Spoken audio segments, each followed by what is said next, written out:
Hello, and welcome to Scuttlebutt, the War Movie Review Podcast. We're happy to have you with us as we take a look at films from the dawn of cinema to today. We aim to provide a raw and unapologetic review of each film's cinematography, historical accuracy, and delivery. In the process of analysis, certain details will be revealed. These spoilers are only divulged to ensure a fair assessment of each film. We head to the ancient walled city of Nanking this week with Chung Lewis's 2009 Sino-Japanese War Epic, The City of Life and Death. As always, I'm joined by Mike A. Hello. Mike B. Hello there. And Nate.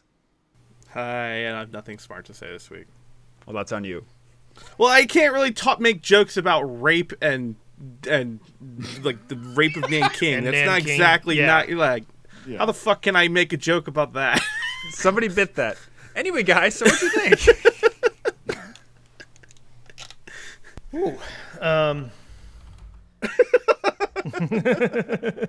Mike, go ahead. I did. I said, don't worry.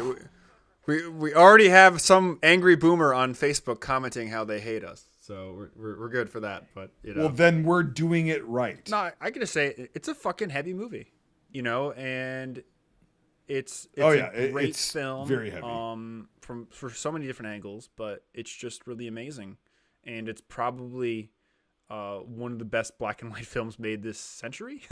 I don't know. And 2009, yeah. So that says a lot. It's kind of like the idea of Schindler's List. Yes, they've got all the technology to make it color, but when you film something in black and white with all the modern like kind of cinematography and effects, it hits harder. It proves a point harder because you're back in that time. We've talked about this before on the podcast. It hits harder when it's black and white because you're like, oh, this is back then. I'm seeing like a newsreel, basically, in real life. And yeah, this, I think they made a good call on making this particular film black and white. So.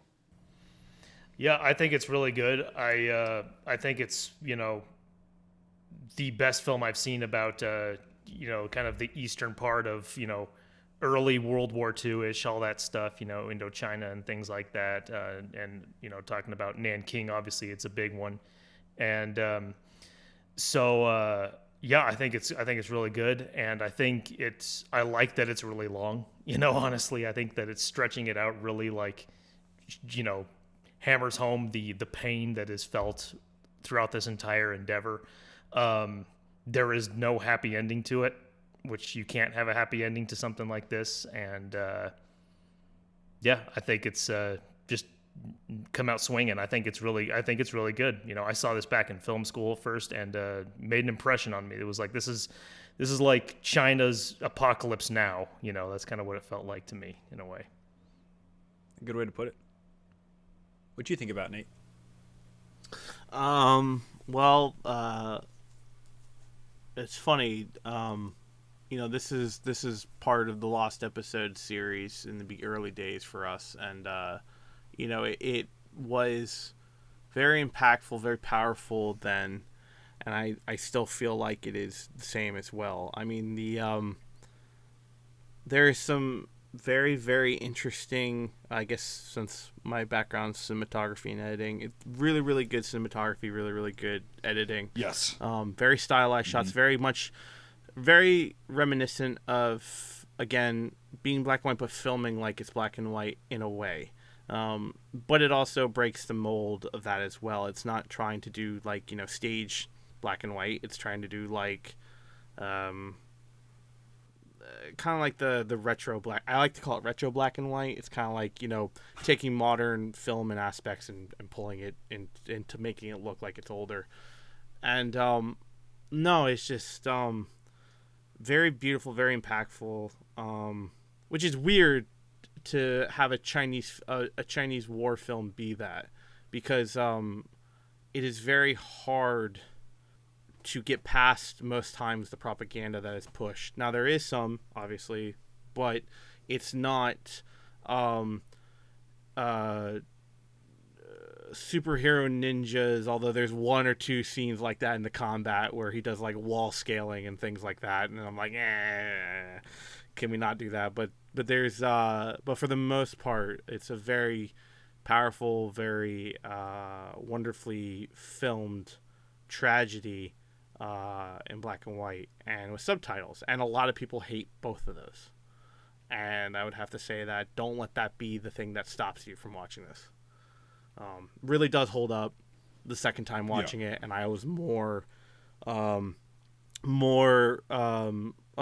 was really looking for things I missed the first time that I had watched it, and the first time we had watched it last year was the first time I'd ever seen it, so I knew what to expect. So I was not caught off guard with the shock and all, and more trying to find the details that I'd missed and things like that. And there were some really cool things for that. Yep. So yeah, a lot of them. I'll hand it off to, I guess it might be, what do you think overall? Yeah, I know you kind of introed a little bit, but didn't dive fully in. So yeah, no, it's fine. It's gonna be fairly short, I guess, as short as it can be with my rambly self. But like, no, it was. I don't like black and white films, as we've established, and this one, I think it was better in black and white, because again, the City of Life and Death is black and white, right? It's like whatever, like is the metaphorical kind of thing, but like it, yeah, it's the cinematography. Like going through it now, knowing a little bit more about cinematography, learning from other people that know more than me, it's like that was really, really, really well done. I mean, very well done. And the shots that they did that were, would be cringe if they were doing it the whole way through, were actually put in places where it's like it matters, okay? And we'll talk about that, obviously after the first thoughts, but like it was really well done. And again, being a Chinese film, they portray the Japanese as humans, which is very, very, very interesting to me. And rare. Although ruthless and like, yes, they did this shit because it actually did happen historically. Yeah. It did. Yes. Right. But they actually portrayed them, at least some of them, as humans. Well, actually, most of them as humans, and just in a bad spot. And then they're going to do this shit, and they victimize people and blah, blah, blah. It can happen. It's one of those films where it can happen in any conflict. Right. And that was very cool to me. And I respect the hell out of that. I really do. As far as the technical shit, there's a couple little things that I noticed. Again, I'm not an expert on IJA, especially in 1937. I mean, that's things change, but for the most part, it looked good as far as technical stuff. The vehicles they had, the whatever. There was some dumb shit like with the ordnance and stuff like that, like grenades and mortars. But that's in every movie. We could talk about that later. It's not an egregious like big problem, but like. It still happened in this film, and it's like whatever. So I will rag on that, but overall, because again, yeah, it's nice to watch this a second time and like have to like really look into it more, and like because we've all grown in the past year, and like we all know more now than we did a year ago, and it's like okay, this is very well done, and the editing, like you said, Nate, like just things that I've noticed about editing. That I've learned from you and others is like it's very, very well edited. Very well edited. It flows. The scenes are just cut together extremely well, and it's like it gets the point across. It's real. Like you believe that there's that conversation going on, between whomever or whoever, wherever it is in the film. Like there's so many interactions. But like you believe that because it's so real and it's filmed so well and edited very well to make it look like a real conversation. The overall, like the macro level, like the subject matter, very fucking dark. This whole event or series of events that correlated into one big event that we call the rape of Nanking that happened, I think is portrayed okay, because I don't know. I wasn't there. I don't know. I'm not an expert on this subject, but it wasn't overdone, in my opinion, and like it also wasn't underdone. And so that's what we'll get into. Like again, these opening thoughts. But like, I hate to use the word tasteful because I yes, don't want to use because the word it might not tasteful be. in this subject, but it's like it's not Well, yeah, pounding but my like, brain to the point where I can't comprehend everything that's going on, but it's not underwhelming the subject. And there's also character development. Yeah. Okay. And there you follow a certain group of characters, and that's good. Like the way it shows the NSDAP reps, basically representatives in China at that point, because they had a vast interest in a lot of things in China. They also had a vast interest with the Japanese. And so it's like when they recognize that, but then it kind of breaks down. We'll get to that. But like it's that aspect thrown into this is something that most people won't expect. And really quick before my opening thoughts are over, I love at the beginning the juxtaposition. You fucking did it again, Brian. Blah. You fucking did it. Why don't you play me Wonderwall next, I know. Brian? I know. The fucking spring on your goddamn I'll do it thing. again. It if you was a don't shut up. problem on the 12th Man, by the way. It was constant. So Really? Oh, sorry. Yeah. About that. This goddamn spring. It's like here. Let me Hey, flip my mic baby. stand. I'm gonna flip my mic stand. No, it's Champagne Supernova. That it's not even fucking Wonderwall. The juxtaposition at the very beginning of the film when you see the nationalist Chinese and the communist Chinese fighting each other, and they realize, oh, we have a common enemy. Let's just put this on hold for a second and let's just go fight them. That's something that I did not pick up on the first time I watched this last year. But I did in this time of watching it. And I'm like, because that's literally what happened. Because there was a massive, basically civil war in China starting in the late 30s, right? Around 36, 37. A lot of shit going on in the late 30s, but nobody cares about that because World War II kind of blinds everybody to that. Anyway, so you get the nationalist Chinese wearing the Stahlhelme, right? The German helmets. And the communist Chinese wearing the hats and the khaki uniforms. And then they start fighting together against the Japanese who are invading them. Very, very fucking cool aspect to this film. Also, very accurate. So that's one thing that I did not see last time that I just noticed this time. And I'm like, oh, that's a big deal, though. It really is. Mm-hmm. The Japanese view them all as Chinese. Yeah. You know what I mean? You never see that. At least I haven't seen that in any other film. I've never seen that. Yep. Yeah. And so, well, I mean, I have seen it when I watched it last year, but I just didn't. It didn't register.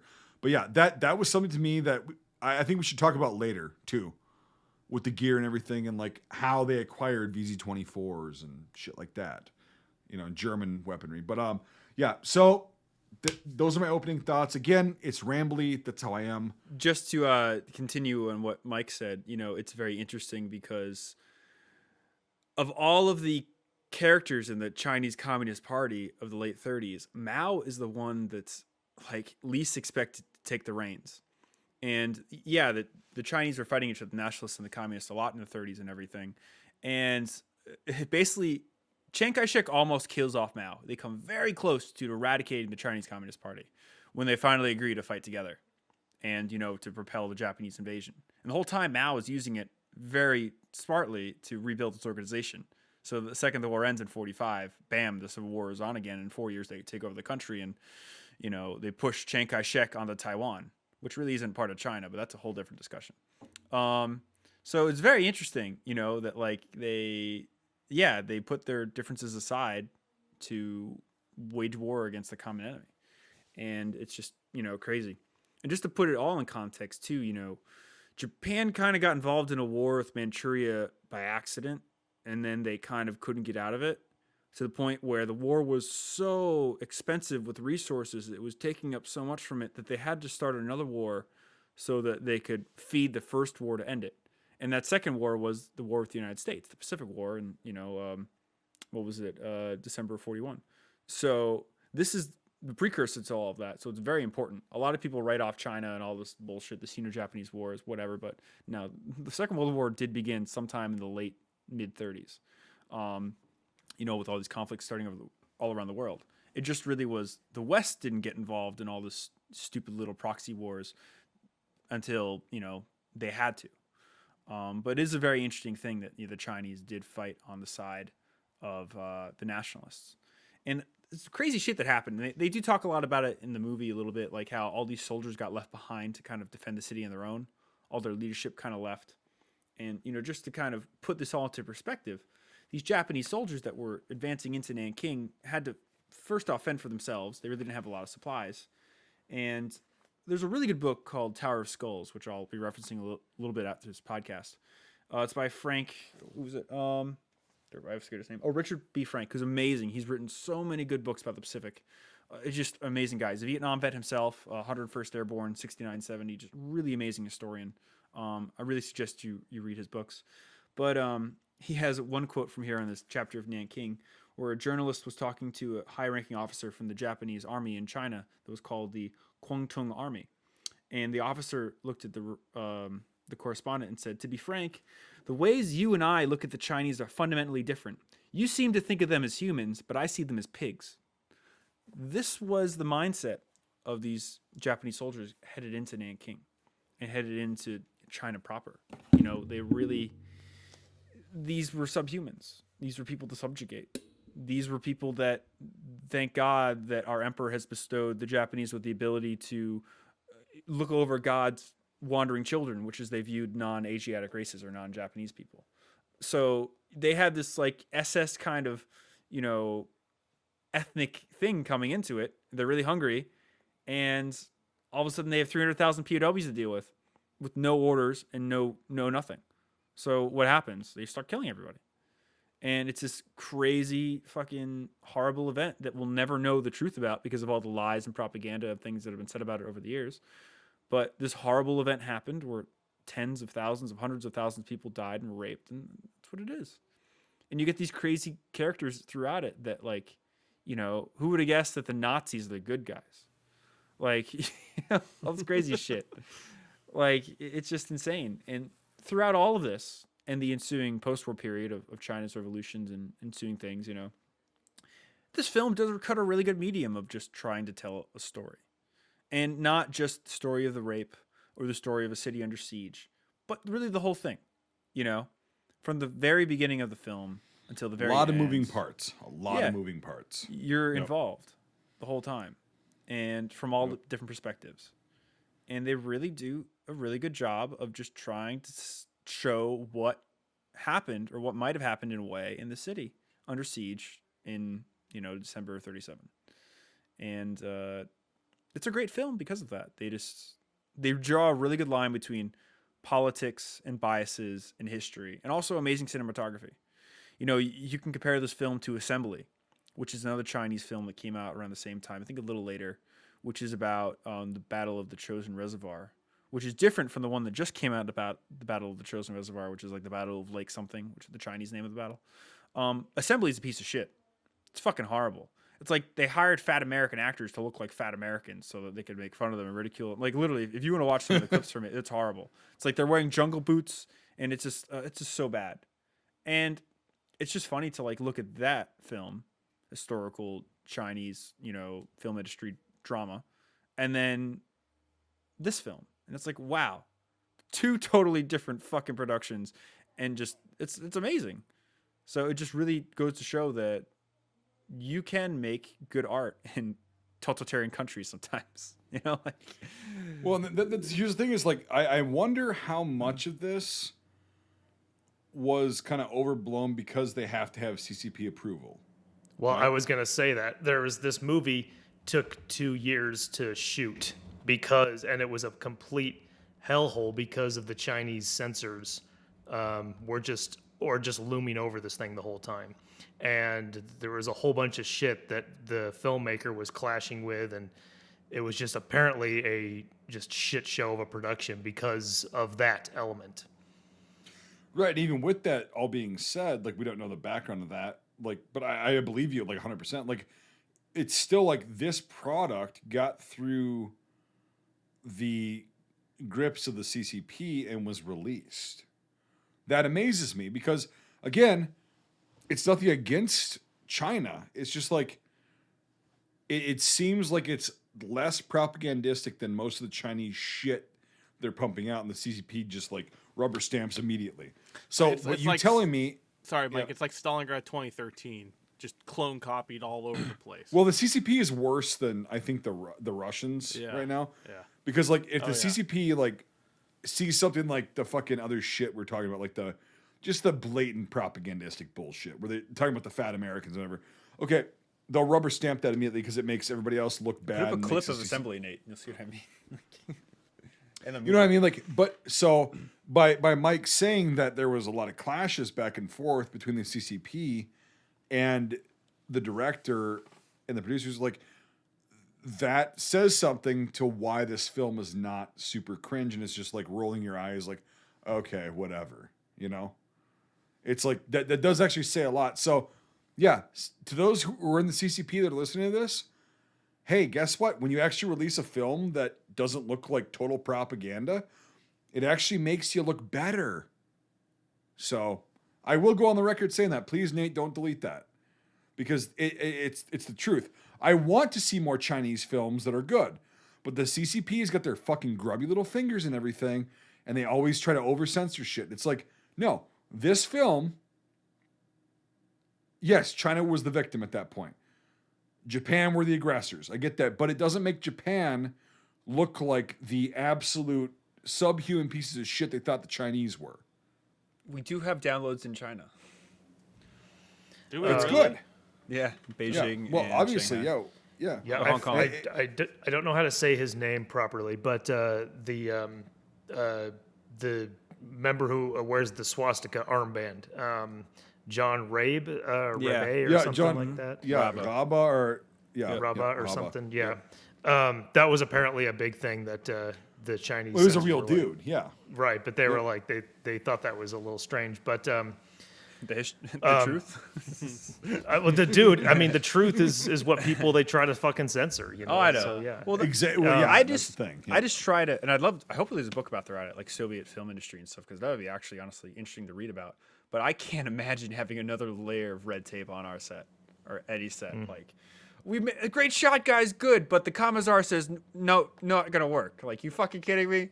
Yeah. Like, you know, But there's a lot of there's that- a week wasted. If it flops, it flops. But like that's on us then. It's not on because we were fucking castrated by you fuckers. Like, and so that's why like this film. It's very surprising that it was made this way, and it's got its flaws, which we'll get into. But like, it's got its flaws. But the fact that it wasn't as egregious, I didn't like want to just sit there and be like, okay, whatever, okay, Chinese propaganda, whatever, Chinese good. They're always overcome. They're the victims. Blah blah blah. The fact that didn't happen is very good. So I appreciated the hell out of that. Yeah, the fact that it even got out of China is just a miracle. Because now it wouldn't. I don't think now this would get out. I don't think this would be able to get out. it wouldn't be nowadays. made. Well, It wouldn't be made like the this. CC, yeah. Well, I don't know. Like the CCP, they were pretty bad back when this came out. They've always been bad. It's much different. Well, it's going to get very political very quickly, but you know, No, it doesn't have to China, be political. I'm just saying, like, as But a it- macro statement, like they were still this censorious back communist parties are loyal to their current leader, and certain administrations are more stringent and conservative than others. So since the current administration of Xi Jinping has gotten in there, things have changed for the worse. then. Yeah, I mean, Xi But- Jinping is like, I don't think he's with something Eh. like this. I don't know if he'd be any worse or better. But like anyway, I will say it doesn't that matter. with certain administrations. You have certain issues that arise, and Yes. that's it. I'll just leave it at that. You can go very deep into it, but you know, certain like when Brezhnev was in charge in Soviet Union, it was different than when Gorbachev was or whatever. It kind of That's was, the but kind like of idea. I'll just say this. I'll just say this, and then we can just fucking get off the political shit. Is like whenever you have a party, it doesn't matter who's in charge of it. Really, it doesn't. It matters to an extent, a little bit, but it really doesn't because the party's going to do what the party wants to do. Okay, so Xi Jinping is the face of the Chinese Communist Party and China in general to the world. there's a lot more shit going on in the background. Just like when Gorbachev, when Brezhnev was in the Soviet Union, the Communist Party still ran everything. They were just kind of a figurehead. Yes, they had some say, but like, whatever. But it's but so to get back to the point that I was making is like, whoever in the Communist Party, Chinese Communist Party, authorized this, you made a good decision because it's a good film. And people want to see things like this. Yeah, no, it's awesome. But it just, it just goes to show that you only have a certain period of time to make certain movies. And that, I think people could try to make it nowadays. I don't think they get like, disappear, but well, actually no, since the past couple of years, but like, I guess I see what you're saying now, but like, it shouldn't be that way. Like it should be where they go, okay, it still portrays whatever country that we're in a good light. Art right? should be free everywhere around the world, but then agreed. Wouldn't exist, unfortunately. Yep. So anyway, getting past that, but like, it's good. I'm glad to see a Chinese film that I don't fucking hate. We'll just put it that way. Yeah, it's nice that it's not assembly or any other myriad of bullshit that you fucking see today with all this crap. Yeah, it's just a really good movie, And just to get into the bit of the combat and everything, like that siren though. Yeah, the hand siren. The fucking tank scene and everything. Like, holy shit. Like, it's shot so well. So cool. He's got a fucking Type 1 Carcano rifle on his back. Notice the front band? Swept. Yeah. Yep. Fun. Funny. Not inaccurate at all, but it's fun. 91s. Yep. The very first shot of the film too. So there you go. Yep. Yeah, right. Yeah, like I said, the technical shit, we can get into that, like the helmets and... No, it's just whatever. awesome. Again, from this first second you watch it, you're like, ooh, this is cool. And it's amazing. Yeah, it's yeah. Go ahead, Nate. Or Brian. I thought Nate was talking. Shit. I wasn't looking. You guys sound the same when you're going... I think everybody exactly does. the same. Yep. The Japanese uniform is pretty neat how it's laid out. It was very whole simple. System to it. Yeah, like every nation.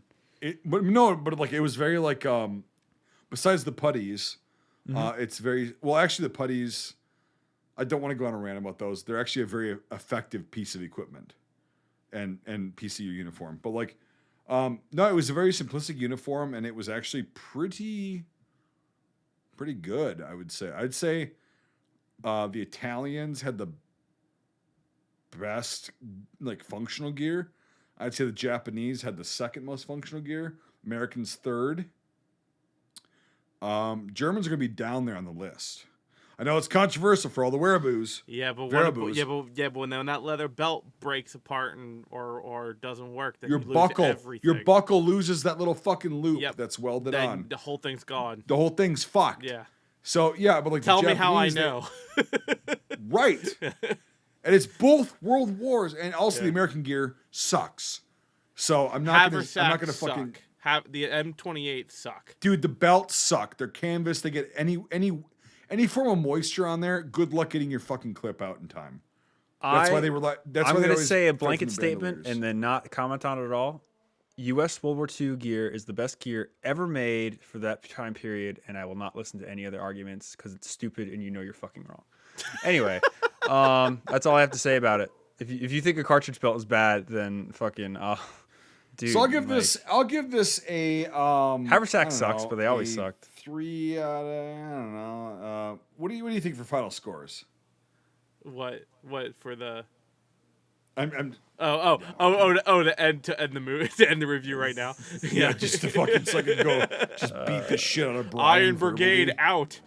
M36 field gear and American boots won the war, but Look at this. The Nationalists. Yep, ZB 30 or 26. 26. It's and got VZ24s, fucking Stahlhammer. Fucking look at this. This is the scene I was talking about where it's like, yeah. I actually had an FN model 1924 made in Belgium and a VZ24 that fought in this fucking war. I had that years ago. I had to sell them. They were also shot to shit.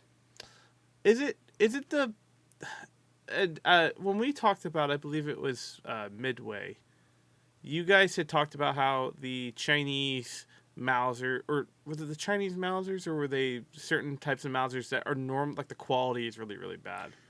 Well, Which one are you here's the thing: is thinking? the quality's not bad. It's just the fact that they got used well beyond their service life. They did not get service. They did not get rebuilt. So in my experience, the Hanyang 1888 Mausers, or not, they're not Mausers. They're commission rifles.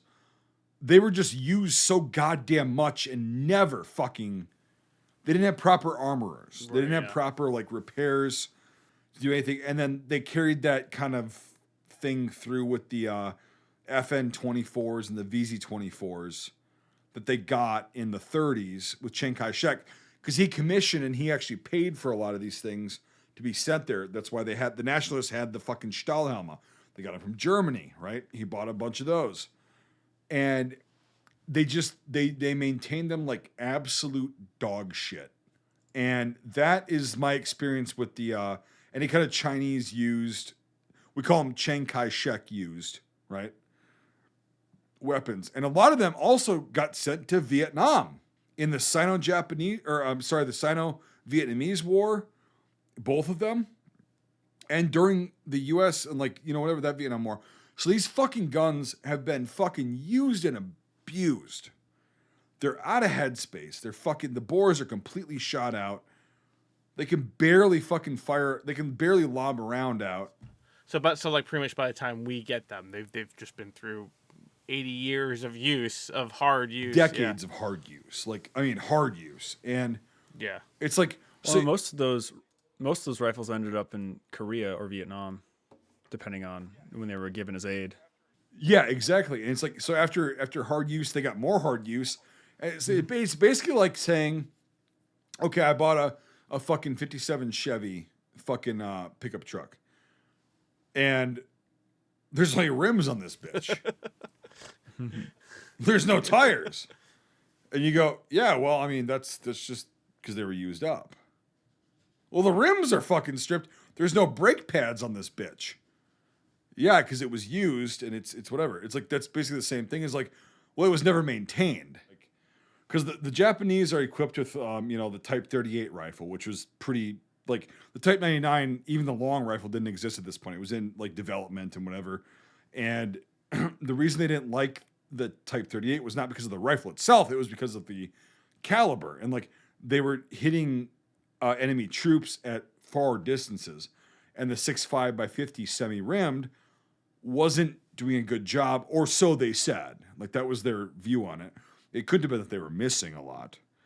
But like they said, it wasn't effective at distance and we need a harder hitting round like the 303 or the 8mm like the nationalist Chinese were using against them. And then later on like the regular Chinese, like the communists that became the regular Chinese. But like so that was kind of the thing is like, yeah, like right there, it's a Type 38, right? And that was the whole thing, the whole stink about why do we have to redesign a whole rifle? Well, you don't have to redesign it. You just have to streamline it and make it in a larger caliber. And then that apparently was the end all be all. But then later on, because this is 37, right? This is before, I'm not saying this to you guys, I'm saying this to our viewers, our listeners. This is in 37. This is well before the Japanese were involved in like going against the Commonwealth and the Americans in the South Pacific. And so that's when that whole kind of thing started to happen. And by the time you get to like, what we view as World War II is you've got a logistical problem now because, all of our machine guns are chambered in this. A lot of our rifles are chambered in this, even though we have these new rifles chambered in 7.7 by 58, rimless. We still have a shitload of 6.5 ammo. We can't use it with the Type 99. And it became a very big fucking problem. So that's kind of like when we're talking about like Chiang Kai-shek weapons. Like it's very interesting. And like they actually get the weapons pretty freaking right in this film. So the and and anyone chime up here. Did they have a problem with, like the Italians, with, you had mentioned about the different calibers and stuff like that, talking about the weapons, I guess, in a sense, is that, did they have the problem with the Italians of being able to give the right ammo to the right thing? Because didn't they, like, so it's the same problem the Italians had, where they had two different calibers, and getting ammo to the right guys was a super fucking logistical nightmare. Yeah, again, like I was just saying, is like, so if you got a bunch of guys that have, let's just say in this case, right, so you're reviewing Type 38s, right, and you give them a fucking literal ship load of 7.7 by 58 millimeter rimless, it's useless to them. They can't use it in their rifles. But when did that transition even happen? Was that like, that was what? Brian, was that like 41? Yeah, just about. The Type 99 came out, I think, in 39 or 41. 38. Was that early? It was, but it wasn't like widely issued. But like, it's the whole like K98 debate. And they originally were the same length as the Type 38, but then they took off about a foot at the end and made the Type 99 short rifles. Correct, but it's the same thing as the number 4, basically the number 4 Mark 1. It's really hard to say when they get implemented. From memoirs, I know that the first units that they faced on Guadalcanal mostly use, and Guadalcanal is a good starting point, at least for the more of the Pacific, because there's not a lot of memoirs for the U.S. in U.S. in detail from like the Philippines. So they had Type 38 to the Philippines, but so the canal's a good starting point anyway for references. Yep. But I know that from the canal they talk about the Japanese had Type 38s mostly, and then it wasn't until later on in the battle that they said that they started hearing they sounded like they were shooting Garands, and that was because they were shooting 7.7 instead of 6.5, because the Type 99s had arrived with units that had arrived like around October or so late 42. What's interesting too is that later on, the Japanese used a ton of captured weapons, and there's this very famous battle called the Battle of Alligator Creek that's depicted in the Pacific, and also might be depicted in the future for other productions. But the Japanese unit there was rushed from Rabaul, and they all had SMLEs. 1,000 Japanese soldiers, all armed with British equipment, because they had still basically stolen it from fucking the Commonwealth nations they had went through, and it was easier to use that in the South Pacific area because the Japanese had a huge shipping problem at this period of time. So, very rambly reply. You never really know Japanese units. Sometimes they have captured weapons completely. Sometimes they have foreign or domestically produced weapons. Sometimes they have domestically produced weapons of a different caliber. Very rarely you would have mixed units that have like 99s and 38s. The Japanese Navy mostly use 38s. It's a real clusterfuck. So yeah, when you get these pockets or groups of units in certain areas and you all have different rifles, you're fucked. Well, also the machine guns. Like the machine guns, most of them were made to fire 6.5, and then they adapted them to fire 7.7. But it's like, again, it's the same transition. Even then, there was machine gun ammunition and there was rifle ammunition. You weren't allowed to use your machine gun ammunition. And not that you couldn't, but it was high-pressured ammunition because it was made for cycling those big Hotchkiss-style actions on the Type 1s or the Type 99s. It was also so 6.5x50 semi-rimmed was the rifle cartridge. 6x50 rimmed was the machine gun cartridge. And it's like, yeah, you can slam that fucker into a Type 38. You can if you try hard enough. But it's like, Jesus, man. Yeah. So like they had a lot of logistical nightmares with their ammunition. Later on, in 37, they're gonna be using 6.5. Well, just think about it. Was there ever an American unit that was totally equipped with Mausers because we had a bunch of Mauser ammunition in England? No. No. That's a desperate thing. Guys actually trained with the M1917 rifle in England. I knew a guy, that's different, World War II vet. Right. But, like, it's still, like, even with the U.S. in World War II, there was a logistical nightmare. You got 30-06, okay? You've got 30 carbine. You've got 45 ACP. It's 3 calibers, right? Yeah. Yeah, but you don't hear. But there's no. And I know we should get back on the subject a little bit more. But like getting back onto that though, it's like maybe I'm not. Maybe I just don't read. I haven't read up on logistical nightmares because the U.S. did such a good job with logistics for the most part of that. I think that is something that I don't hear a lot of. That's a real Japanese camera, by the way. They made a similar version after the war, but that's actually a wartime camera. I will let me I'll pause and let me finish my thought here. So the point is that I don't really hear many logistical nightmares of the U.S. having problems with supplying guys ammo for long periods of time. Now I know there's always stories of that in little bits, but you don't hear like fiasco. Like it's not like the Italians where they had only two calibers and they still couldn't even supply half their stuff because they would deliver the wrong ammo to the wrong guy. Well, they had more than two, but like, oh, was there more than that? they were smart too, and they also went, hey, this isn't working. It doesn't matter, like whatever. So we're gonna send them all to Finland. They sent as many 7.35 caliber weapons to Finland as they possibly could with the ammo. Right. So it would reduce the logistical nightmare. And it's like, Okay. the Japanese didn't have that option because they were fighting. Like by the time they got into the shit with the Commonwealth and the US, they were like, we have to have everything.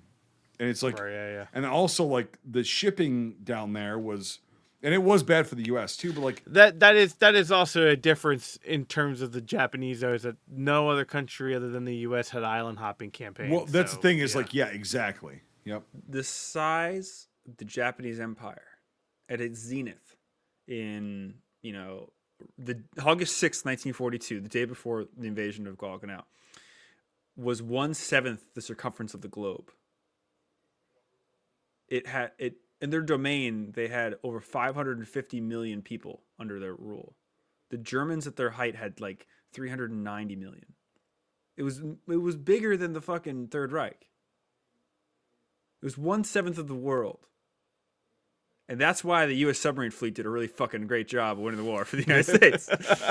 No, literally, because here's the thing: is like sink Germany. one or two ships and they're fucked. And that's what happened. Yeah. Literally, that happened. Yeah, no, that is what happened because Germany, a lot of their shit, that logistical nightmare, self-created aside, it was all in pretty much one continent, or like we have to hop a little bit over water and get it. The Japanese extended so fucking far, took over so much land so quick, but they had to have the best navy in the fucking world and the best merchant marines in the world, and they didn't. And that's literally why, like, they ended up failing. But like, She also blamed the U.S. and the Great Britain for that with the Washington Conference, which is funny. In a way, helped us win the war. But so Brian and Michael, this fucking camera, also the correspondence, like what he's doing is getting in this guy's face, just showing a fucking Japanese soldier for back home. So now that I know a bit more about this, because I'm working on a documentary about combat correspondence in the Pacific, and I've done a bit of research in the Japanese combat correspondents and cameramen. There's not a lot of them out there, actually.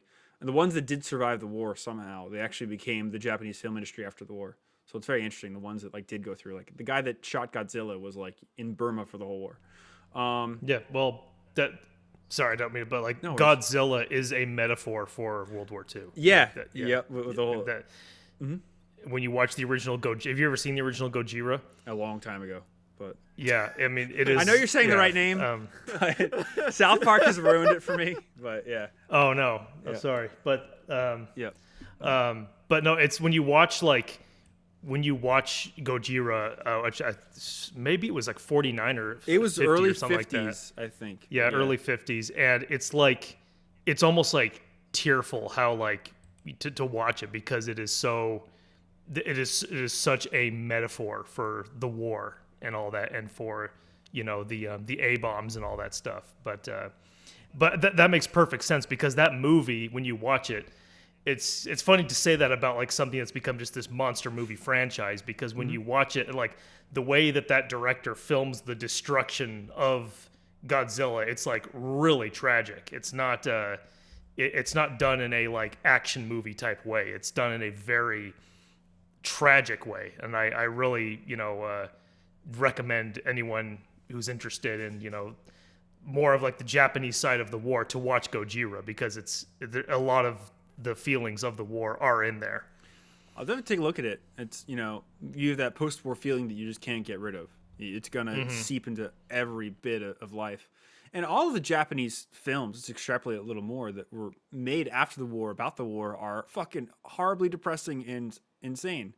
Like, oh, fucking, what is it? The Fields of, my buddy just bought the DVD. I gotta look it up again. But like there's a really good one from the 60s or 70s called like Fires in the Plane. That's what it is. Okay. And it's I was like, you weren't gonna say Grave of the Fireflies, are you? No, fucking no. Yeah, which is another crazy film. Yeah. But Fires in the Plane. It's about these Japanese soldiers on Luzon trying to survive during the invasion of the Philippines. And long story short, it ends up with they're killing each other to eat. And this guy's hunting other Japanese soldiers, and he tells his friend, "Oh, don't worry, it's monkey meat." And it's like this fucking insane, like, oh my God, you're watching these guys who in the beginning of the film were talking and laughing are now hunting each other to eat each other because they're starving to death. Like, fucking A. But like they all have this like crazy, that kind of like, well, we just lived through this shit that we kind of brought upon ourselves. But this horrible experience that, holy fuck.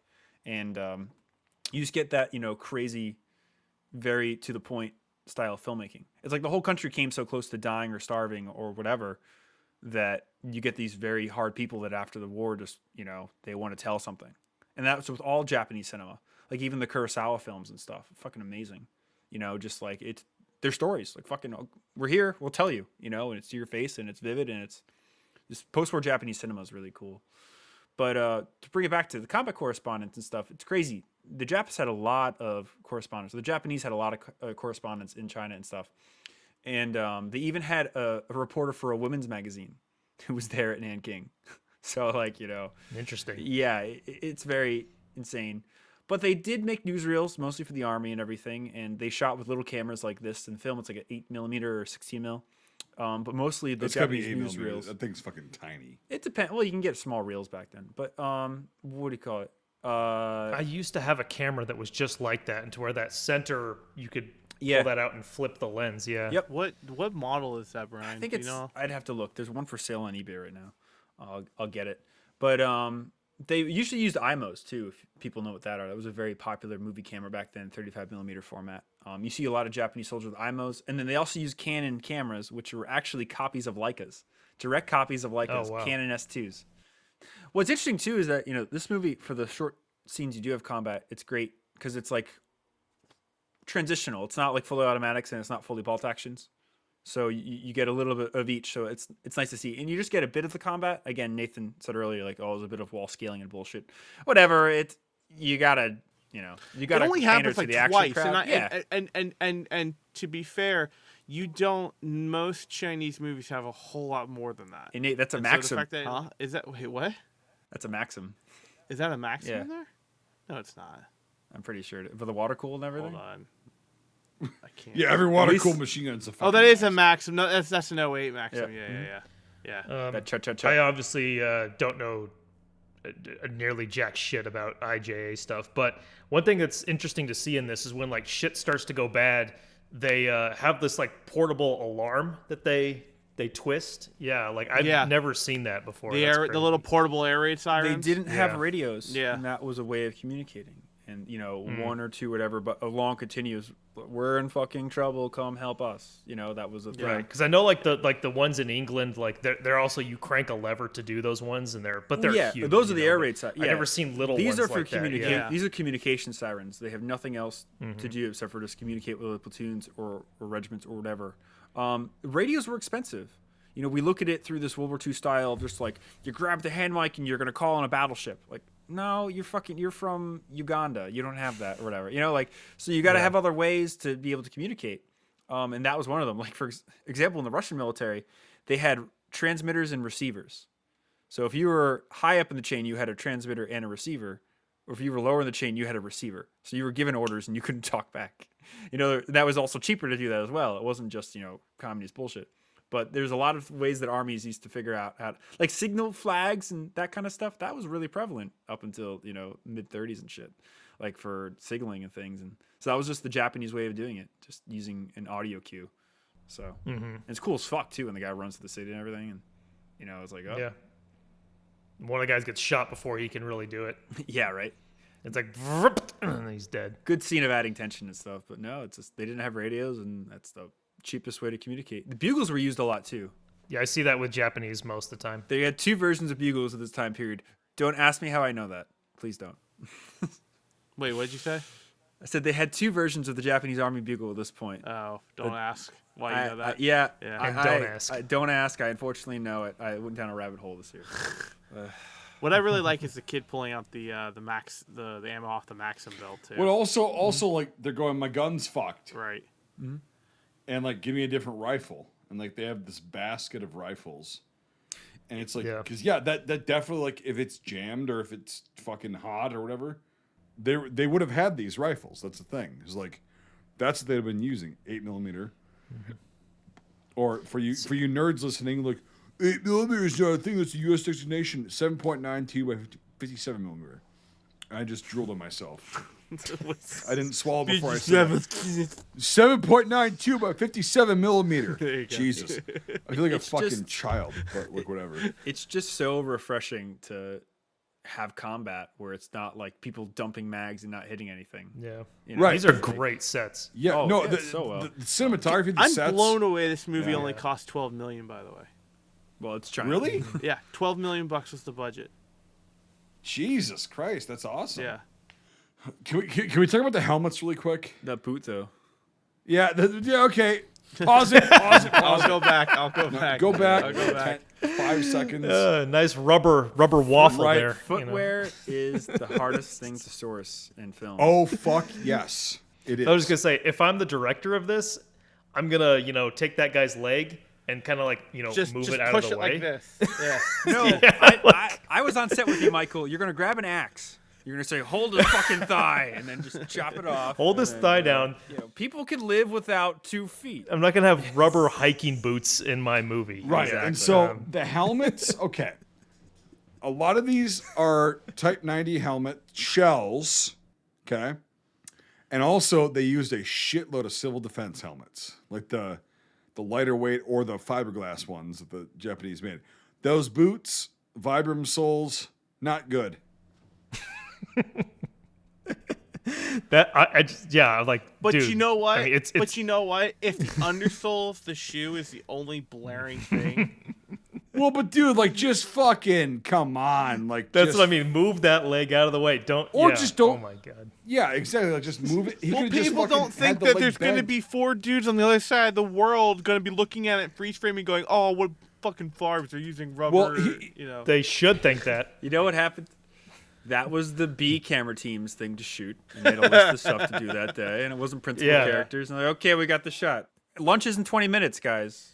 In terms of accuracy, that's what we're talking about. But like in terms of just as a shot, it's a great shot. Well, it So, is a like, great shot. I This mean, thing is like, Yeah. definitely somebody fucked up, but it's so forgivable. It's so forgivable. That's the Yeah. thing, is like, I can forgive that because nobody in their right mind except us fucking nerds are gonna fucking see that. But we did see it, and we're gonna point it out. So Can I ask though? Would footwear in around this time, would these be like hobnails? What kind of boots? What they kind would of just soles have would they like be? leather boots with leather soles. So just smooth leather, like Japanese would have hobnails. Japanese boots are strange. They had boots, and they also had those. I don't know. They have a special name, but they have like the fingered ones that they see that apparently were better for climbing trees. Yeah, they had a lot of different crazy footwear. The ones that have the individual toes do not have any hobnails or anything in them. Yeah, I think and the field most of the boots Japanese footwear that I've seen, they don't have hobnails either. They just are smooth.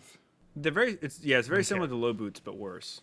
So Yeah, and like they once they get worn and shit, you get some nice. Okay, so really quick, pause this really quick. This is one thing I wanted to bring up. This is a technical fuck up because that's a Maxim belt, right? That's 76254.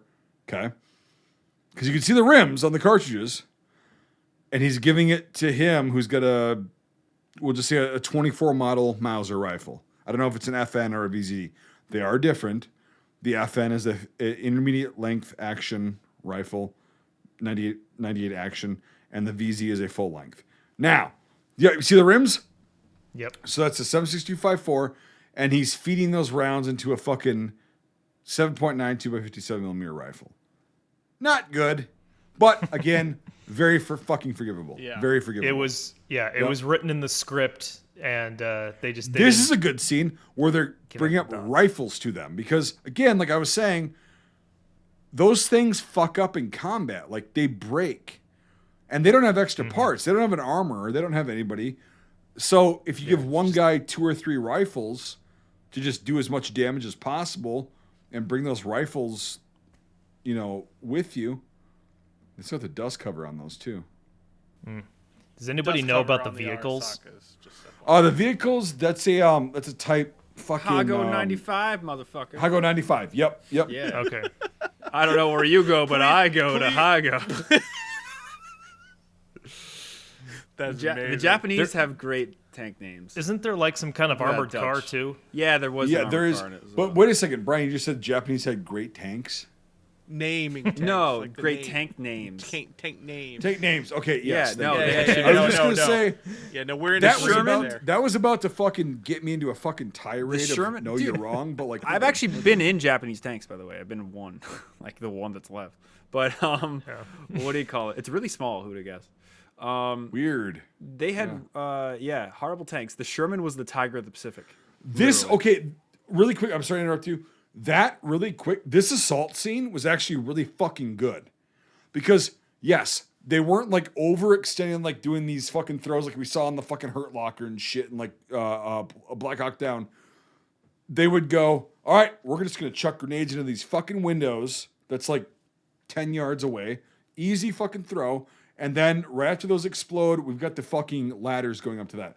That's a hell of an assault, and that's a fucking good, well-executed assault. So They're using bamboo ladders. this is where I call bullshit. So watch this. Okay, bam, bam, mortars, bam, bam.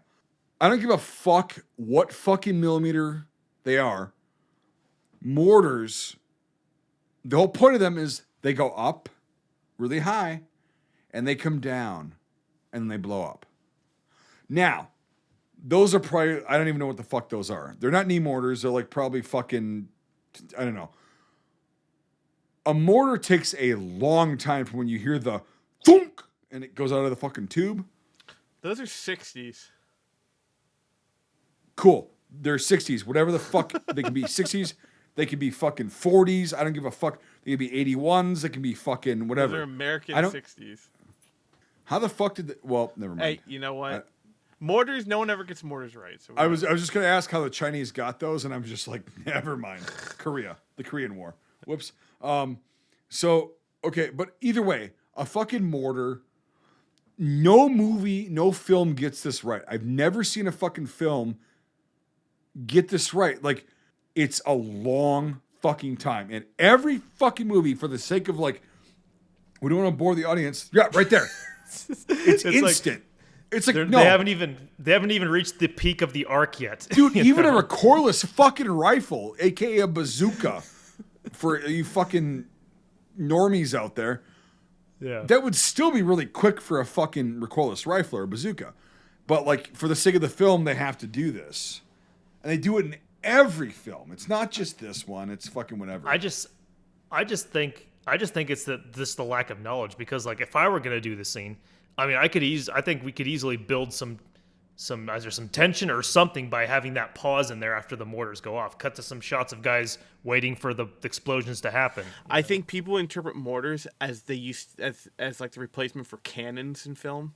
And exactly. I think that's where we must show them shoot and then also show it land at when they shoot Immediately. Yep. You know, and so I think it's that kind of misunderstanding of treating it like Civil War cannons, where it's like you shoot, then someone immediately gets, turns into the bowling ball, knocks all the pins, aka ripping all the legs off, like in the Patriot. Like it's like that Yep. immediate gratification of the bouncing and the explosion and all that kind of stuff. So I think that's where people get that misconception in Hollywood and or in film, where they just don't understand how these things work. Just I'm not real fast. Also, when mortars in movies, when they go off, that also, just as like most guns, when it comes to recoil, does not capture that like initial thump of when it goes off.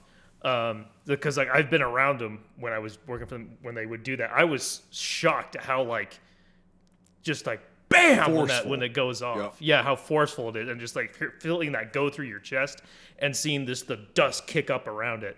And I was just like, whoa, that is intense. Movies just make it seem like a pop, and then it like hits. Yeah. But like it's a fucking explosion. It definitely is, and it's a weird one. Yeah. So we should definitely talk about how they portrayed the raping, pillaging, and just the mistreatment of the people in Nanking. I think it rivals Schindler's List of clearing the ghettos. I think it rivals the rivals that atrocity pretty damn well. I've seen photos of that actually, where they would it's like people's heads hanging from trees and stuff like that. And that's the thing is, like, there's a reason it's very popular, and not popular, but like it's very well known. I'll say that it's infamous. Go, Brian.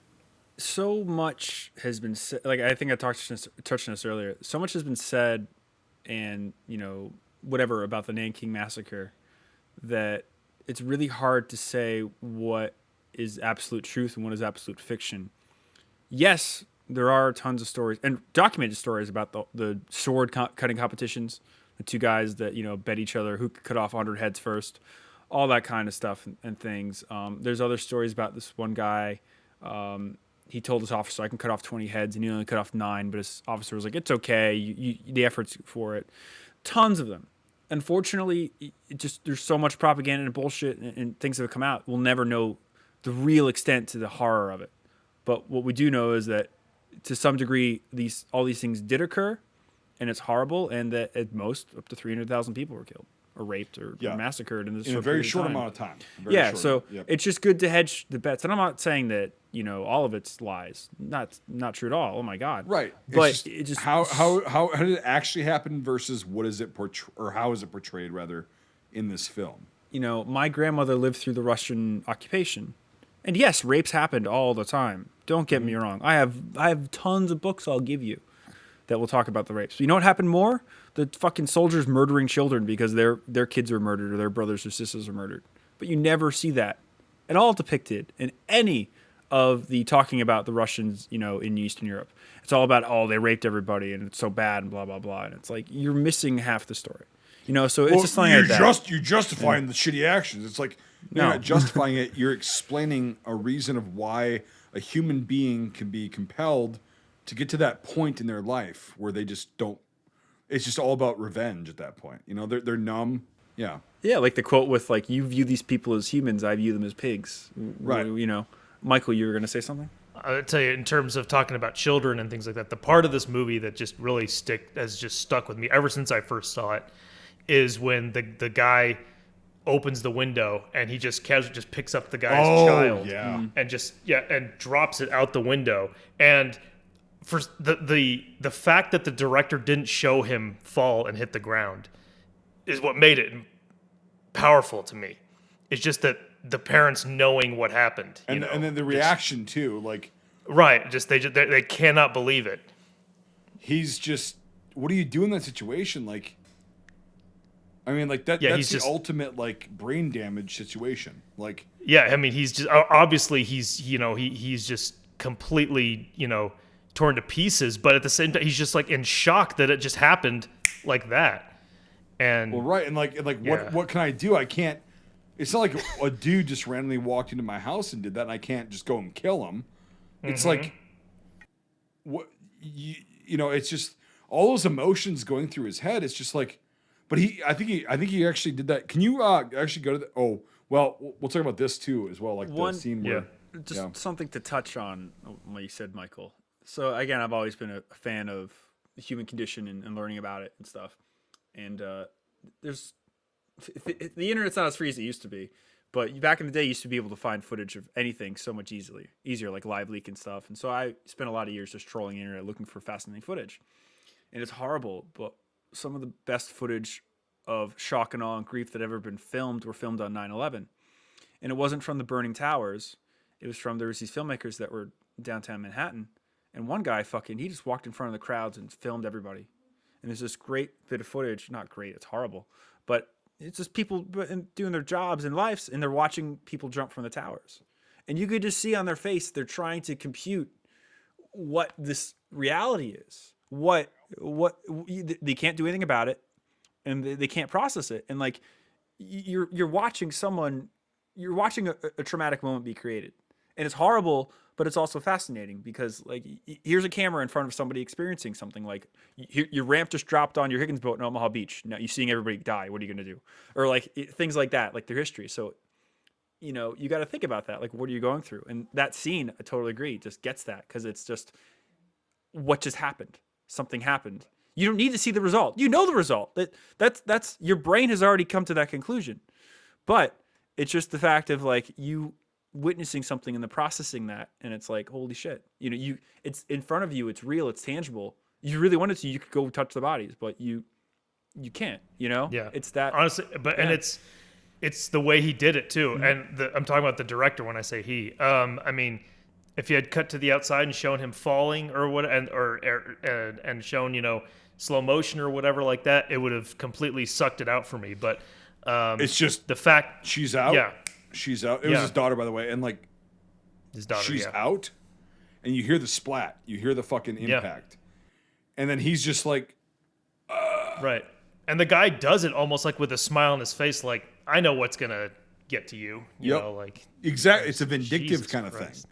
Yeah, and it's like, what the fuck did this guy do to you? Oh, I'm gonna prove to you that I'm in power. But it's like, you literally just killed a human being, a child, which is even more egregious.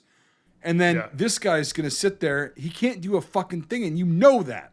And that is that. Yeah, that scene was like, I'm just like, fucking Christ, like, that was very. I mean, when I say well done, I mean well shot, like well portrayed, because you know that shit has happened to real people.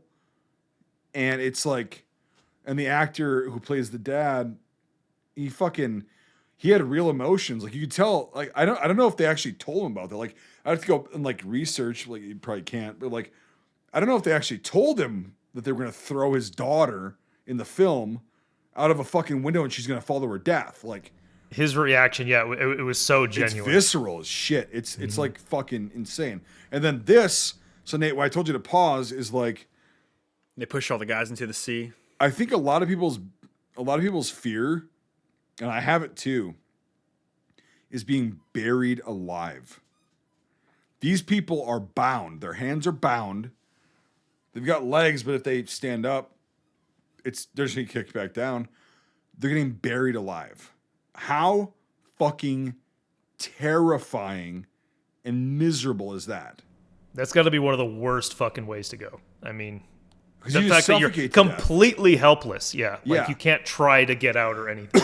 And they show that, and I'm just like, yeah, this is fucking insane. And again, it could be propaganda, but it's probably what happened because people are capable of extremely evil shit like this. I've seen footage of people doing that where they're burying them and alive. It's like people think, oh, we're so advanced, we've come so far. It's like, yeah, technology wise, sure, but people are still people for sure. I think this is a good time to come back to Tower of Skulls with another line.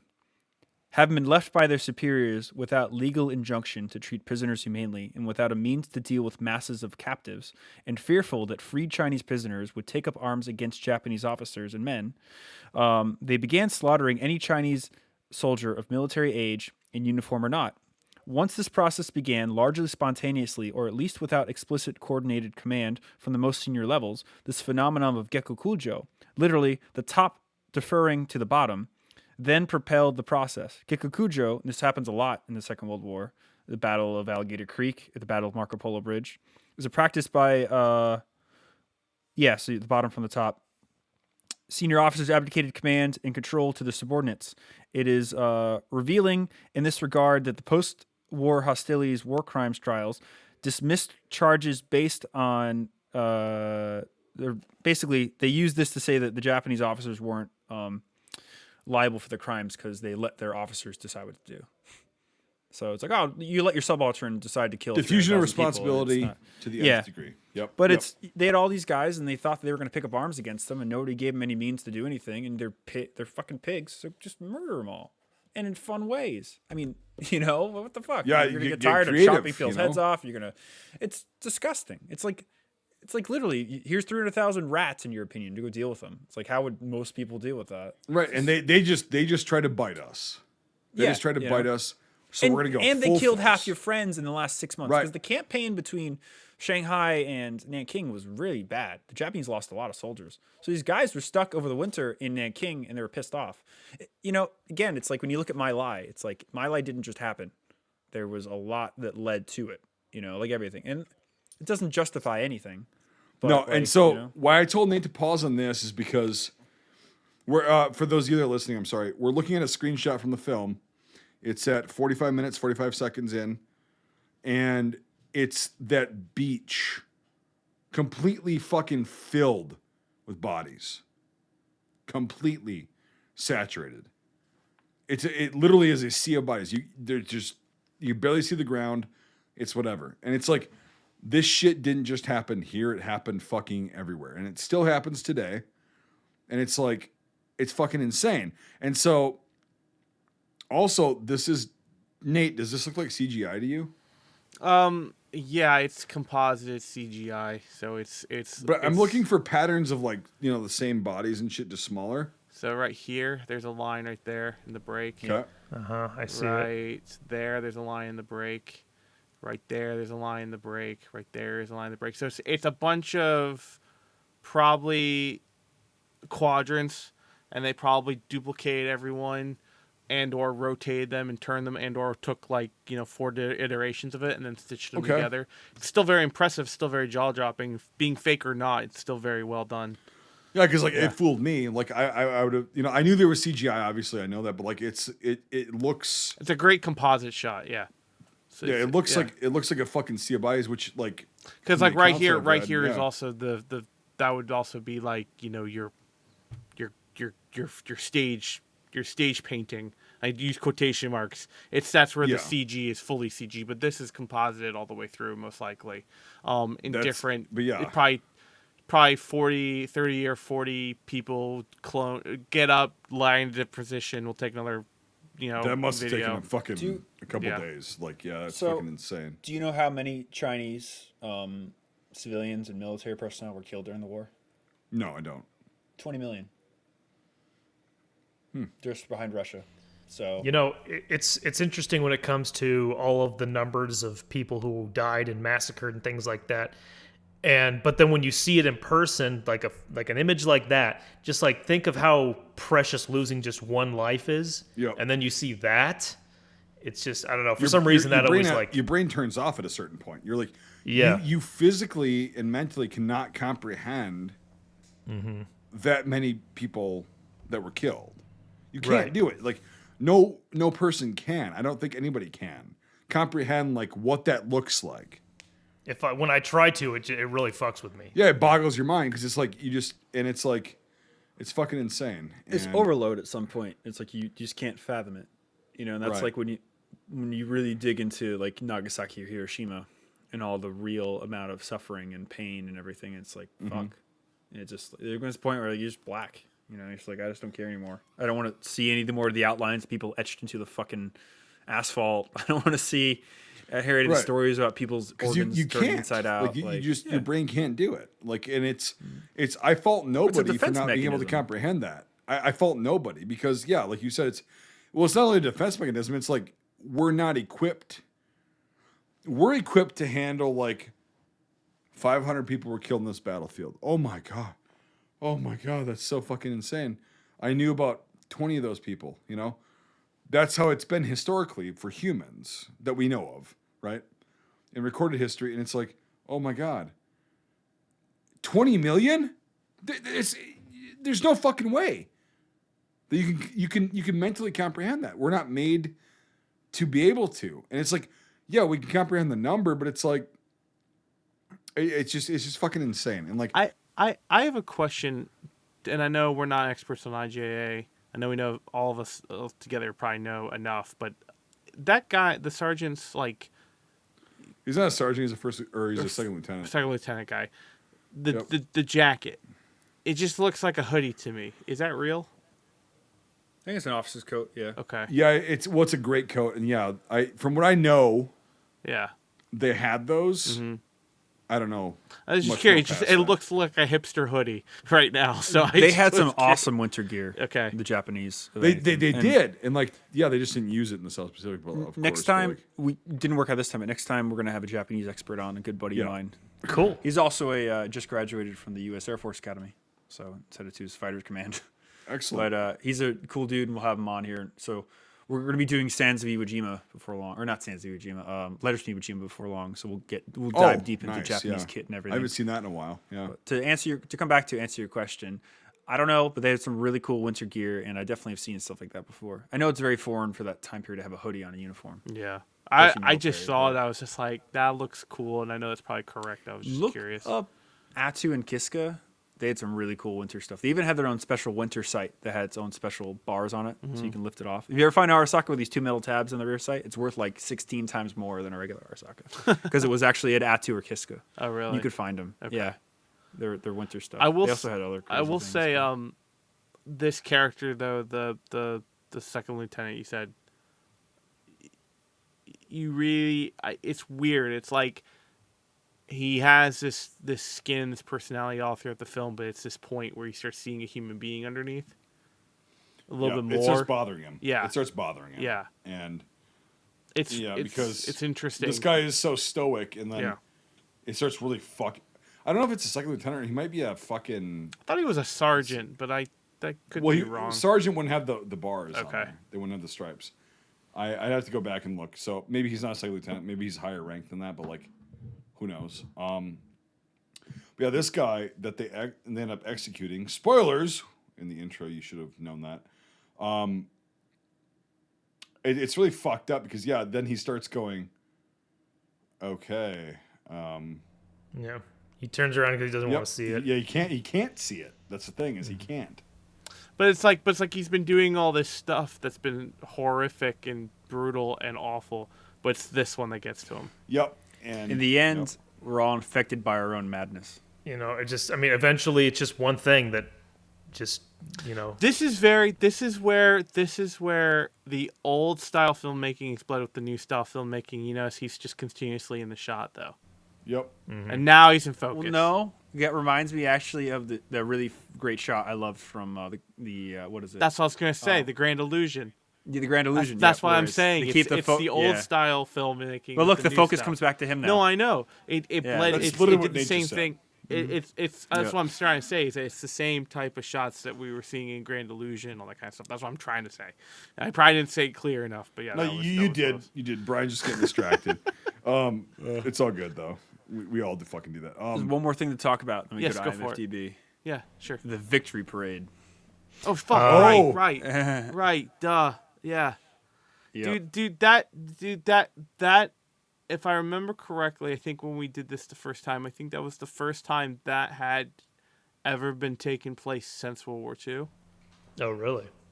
I thought I had read that somewhere that was the largest type of like ceremony like that with IJA obviously gear and everything like that since World War II. Like that's like the guess actors I doing shouldn't be that? surprised. like but actually yeah. doing it with all the stuff with all Yeah. So with because all it's been forbidden because yeah. Okay.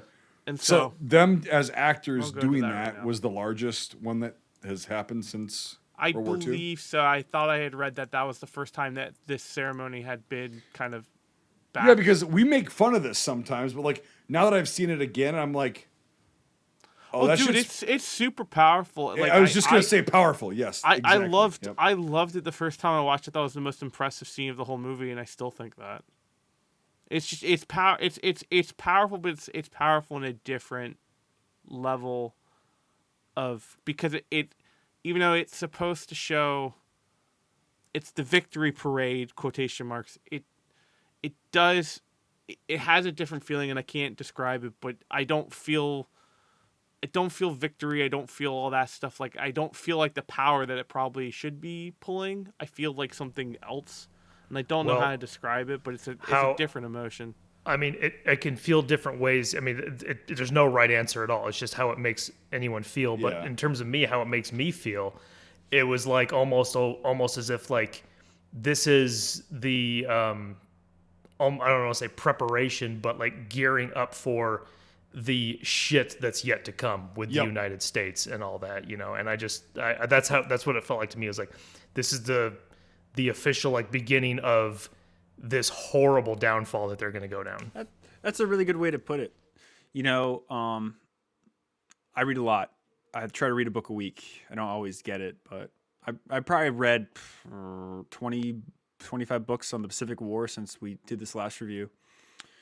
And the biggest thing I've really learned is that Japan was the only country that had a god when it went into World War II. They viewed themselves as, you know, divine beings from listening to a deity that talks to God, you know, essentially, Hirohito, the emperor. And it's just fascinating. They're so feudal, even 80 years after, you know, Commodore Perry shows up and they open up the country. You know, it's Japan in the Second World War is this crazy amalgamation of traditional ancient ideas and modern things. They're really not out of their nation building yet, you know? And one can even argue that today they're not even there yet, you know? It's only been 150, 160 years since they've really opened up their country. I think they're pretty close. Oh yeah, but still, it's a very traditional culture, and it's just interesting. But scenes like this really just bring that home to be like, you know, listen, this is a culture that's not necessarily in the 40s. It might have technology, and it might, you know, they're still fucking tribal, building. Dude. I mean, look at this. Well, that's the thing. Yeah, it's literally, you know, they're the most traditional of all of the countries, and it's fucking badass. Like when I first saw this, like when we watched it last year, I was like, well, this is fucking stupid. And then I started researching, and you know, I got into like the Maori, the Hakas, right? The fucking when they do this like thing, it's out of respect. It's like this thing to like fucking pump you up, and also respect your enemies at the same time. And it's also to like honor people, you know? And it's like, okay, so that's very fucking old. I mean, very old. Like that this is like fucking millennia ago. This shit started. You know, and they're still doing it in the well, this is 37. And that's why they were a formidable enemy, I think, is because, like you said, they had that thing that all bound them together. You're fighting for a god, you're part of that god. And when you die, you're an even bigger part of that god. You know, like it's fucking insane to go against an enemy that believes that, because shit. It is you should feel lucky that you are allowed to subjugate these people for your god. You know, and that's why it's fucking the Americans are here. Give me a hand grenade. You know, like I'll fucking do it. Just, I'll do it. That's just when there's no other nation that goes into the war, like an industrial nation, that's like we are fighting for a deity. You know, Germans are fighting for living space so that they can bring socialism to the country. The Brits are fighting because we're here. The Americans are, well, what? This is where we are now. We got attacked. But like the Japanese are like, we're literally doing this because this is what our deity wants us to do. And yeah. And then 2 A-bombs show up. But it's interesting, you know, and things like this really do bring that back. But you really have to just go to the root of it to really understand it all. Yeah. And that's the thing is like, no, they weren't savages. They weren't fucking, you know, these people were like, oh, the Japanese were savages in World War II. They were fucking vicious. It's like, yeah, they were vicious. They were good fighters because they literally believed in something that the Americans didn't, and the British and Aussies and the Commonwealth didn't. Well, something they couldn't see, you know. I mean, a lot of Japan's reasons for wanting to go to war actually aren't that wrong, which is funny, but it's a very long story. Right, and that's the thing. It's like, and we all know why they bombed Pearl Harbor and when they did it, like why they chose, you know, whatever. But like, it starts in 22. You know? Yeah, it's a discussion for a different thing. But like, it doesn't make it right. But like, we know we can understand why if you look at history. Like, oh, that's why they did that. The most fascinating thing I've learned, again, with all this reading I've been doing, is that Japan basically saw what happened to China in the Opium Wars and said, this is not going to happen to us. If they're going to show up on our shores, then we're going to be an empire and we're going to build the way that they do. And Commodore Perry shows up, and guess what they do? 15 years later, after they unify, they take over Okinawa, and then they take over Korea. And then they don't want to become a vassal of the West. And that is really what propels them to take these traditional ideas, like we talked about in The Last Samurai, but also mend them with this new way of governing. So it's like, we'll make it work. And that's why you have like sun god warriors, fucking invading the Philippines in 1942. Like, whoops, this is how you get there. So Yeah, and it's fucking insane. But like, and just like the film, the war ends and you are just stuck with this horrible trauma that you now have to deal with. And there's really no reason it should have occurred in the first place, or ever would have to have occurred. But here you are with these things that happen to you, and that's it. yeah, the Zhongjing rifle, which is, I'm pretty sure that's an FM model 1924 because it's got the stock.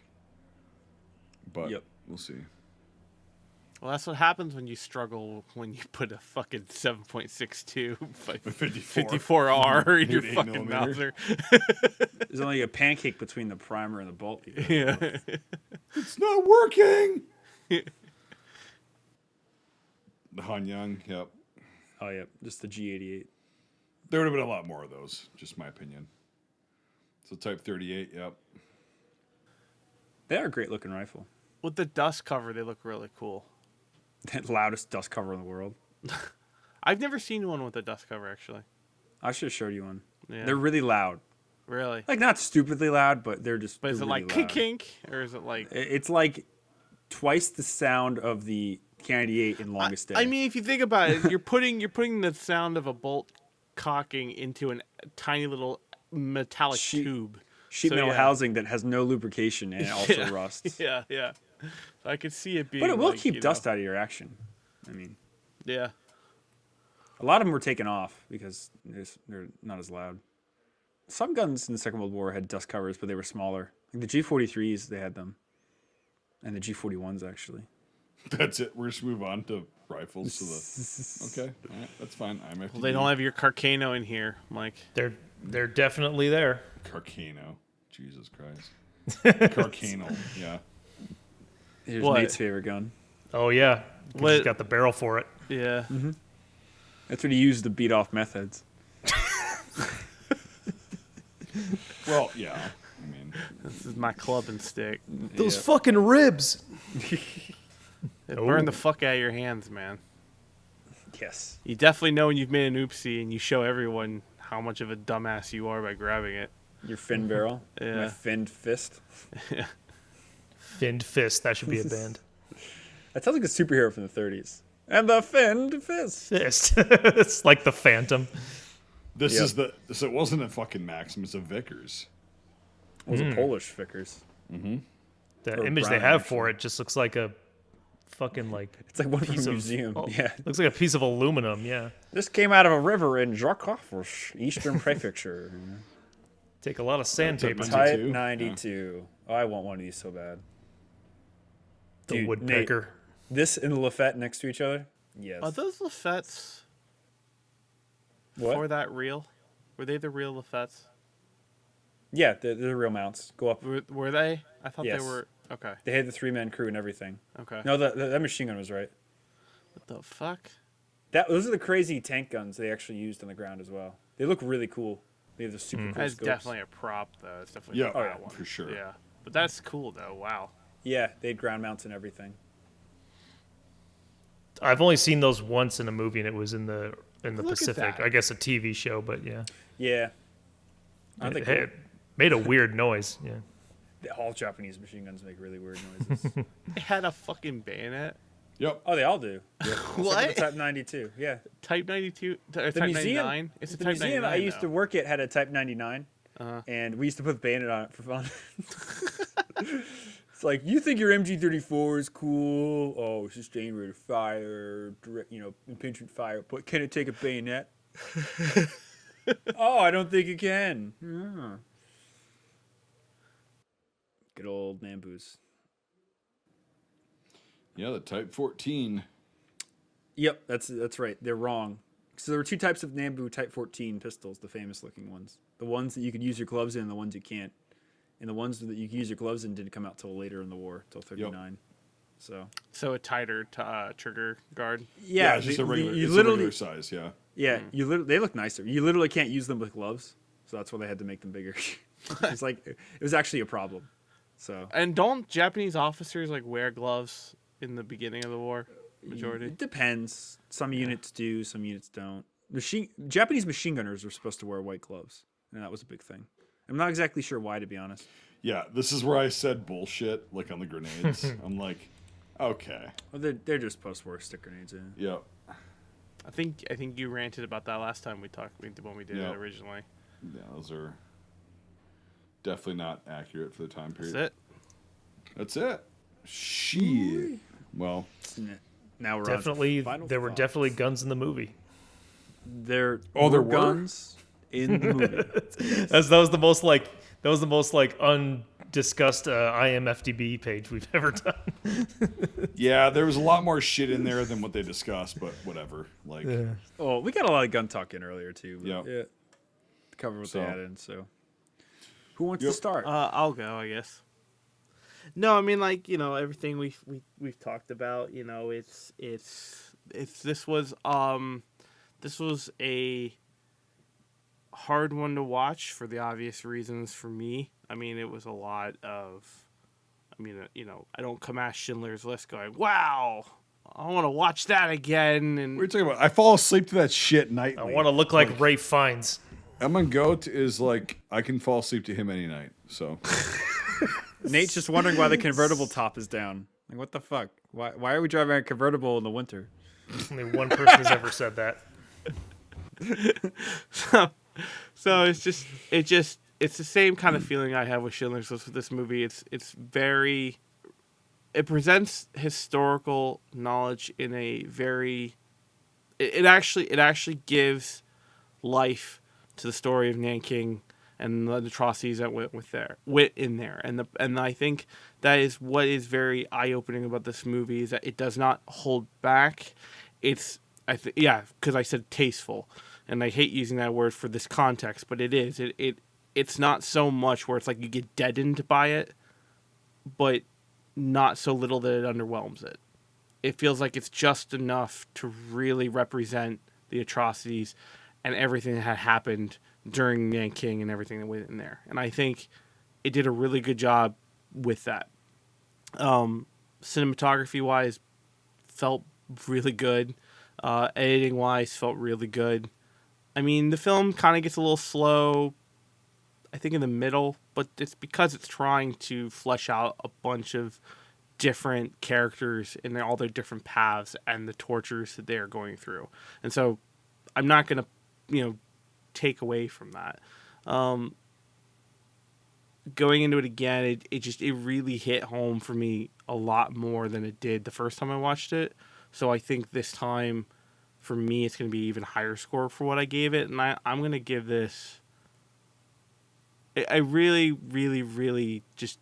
I think being black and white, editing is great, cinematography is great, presenting the subject matter really well. I think I'm going to give this a 9 Screaming Mel Gibsons out of 10.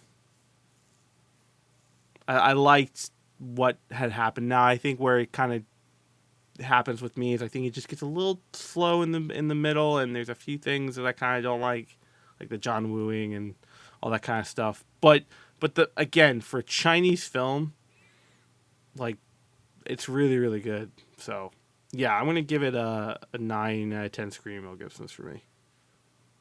It hit me in the right day, I guess, in the right feels. So That's pretty loud Mel's right pretty there. loud yeah. Mel there, right there, yeah. Yeah, this one goes up to 11. Brian, go for it. Oh, speaking of, yeah, I know we covered a lot of the film in the review, so I don't have too much to add, but it's a truly unrelenting masterpiece that takes a non-biased or mostly non-biased look at one of the worst crimes in human history. It starts with the Japanese soldier. It's a great film. It really is deep at times, shot really well at times, and the only thing that it really has against it is some bad shots, whatever, wrong soles on shoes or incorrect use of mortars or XYZ. Shit, yeah, whatever. But no, it goes out to tell a story, and it does it. And this, I really feel like this film could have been made by any country and you would have been able to fool me. I would not thought this was made in China in the modern age because of just all the other things like assembly and stuff that come out of China. No, it's a great film and probably the best Sino-Japanese War film they'll ever make. Sino. It's just like, yeah. So anyway, so that being said, I'm going to give it a 9 out of 10. I agree with Nate. It's just, it's got a few technical issues, but it's overall, it's just a great film. So, and I will pass the talking pedal on to you, Mr. Michael. Yeah. What else is there to be said? This is one of those movies to where, like how you said, Nate, that, you liked it more this time. Every time I watch it, it's one of those movies to where I like it more, but it's a movie to where I don't watch it that much because it is such a, like Schindler's List. I right. don't watch it that much. Yeah. Right. Yeah. I don't watch it that much, but I do like it a lot. And, so I don't know. I don't know if I've ever really seen a movie where the deaths are just so matter of fact and so just like that, and so unblemished and so I don't know. The deaths in this, they're so like just that just in the way they do it, it makes it even more powerful than if they were going to make it like really dramatic. Just like, that hospital scene right there. The doctor just shoots himself in the head. So a patient just gets shot in the head. And it's like that. And like the fact that they depict it that way makes it way more of a, of a hit. So I, the fact that nobody really, and taking something that is so like atrocious to where the Japanese could have easily been, we're just going to make them cannibalistic monsters, but we have ambiguity with everything with the Japanese, and the fact that there's this, the guy who's the representative of Nazi Germany is sympathetic, and it's so that all of that, the fact that it is so not like a movie in terms of all that with heroes and villains and stuff like that makes it so difficult and so true. And I love it about that. And I love that it was also a fucking pain for the filmmakers to make, because they clearly wanted it to be that. They did not want to be, a typical Chinese war film with, hordes of screaming people and things like that. So yeah, I am also going to give it a 9 out of 10. I think it's great. I think everyone should see it, and I hope it, I hope it has a legacy and goes on to be considered one of those war films of the ages.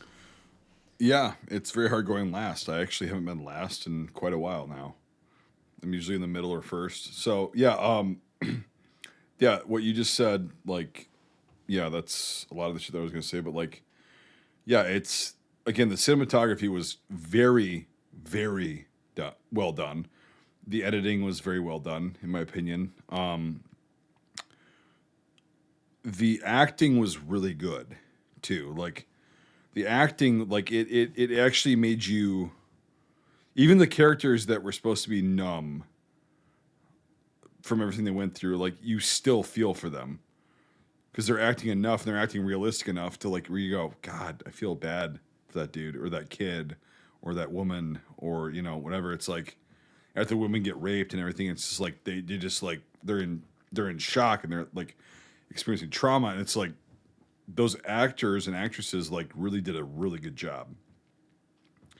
And again, like you were saying too, is they could have just easily made the Japanese soldiers look like ruthless, soulless fucks. They could have easily done that, a propaganda film. But the fact that they actually gave some humanity to them and then showed the effects on them as well, like, okay, yeah, we got this period of, we're raping and pillaging and, to make ourselves feel better. We're winning. We're the conquerors. And then they start going, oh, well, this is really fucked up. But I have no recourse, and like that kind of thing. It's like, that was actually very impressive. And I'm sure that's why it got a lot of kickback, but I'm glad this went through, because yeah, it portrays, like Brian said, one of the worst fucking atrocities that's happened. in recent years that we know of, that was documented and everything. And it's like nobody else has ever made a film about this because it's a touchy subject, just like any atrocity. But it's like, yeah, it needs to be told. Whether it was as many people as they say were killed or it was less, the fact of the matter remains is like it happened and people lost their lives as non-combatants. You know what I mean? Like it was, that's where it really gets tough is like when you're dealing with non-combatants, how do you treat the civilian population? Even if you are the big bad conquerors. Genghis Khan, well, we're either going to kill you or you're going to breed more soldiers for us. And that's it. Okay, well, hey, at least that's a fucking line in the sand. The Japanese, they didn't know. And they, it was brought up earlier. I can't remember who brought it up, but like, you don't know because it's coming from such higher up people that aren't there with you, and you have to make that decision on the ground. And yeah, shit happens. People die. You go way over the fucking threshold of what's acceptable to human nature, and you get Nanking. You get fucking all these atrocities that have happened, and the fact that this is somebody had the balls to actually portray this on film and do it in this way really is pretty impressive. It's a very intense film, like everybody was saying. I probably won't watch it again because it's very intense. But all things considered, technical things aside, again, when I was bitching about the technical shit earlier, I'm like, it's because the film is so good, that shit is all forgivable, right? And it's like, I don't give a fuck. Okay, the guy was wearing fucking Vibram soles. He was wearing fucking hiking boots. Who gives a shit? They were wearing civil defense helmets or tie reworks. Who gives a fuck on their helmets? Yeah, so I would say, all things considered, it's also a 9 for me. 9 out of 10. So, Brian, it's gonna be really hard for you to calculate this one. I know, Yeah. I gotta do math. Well, how do I math?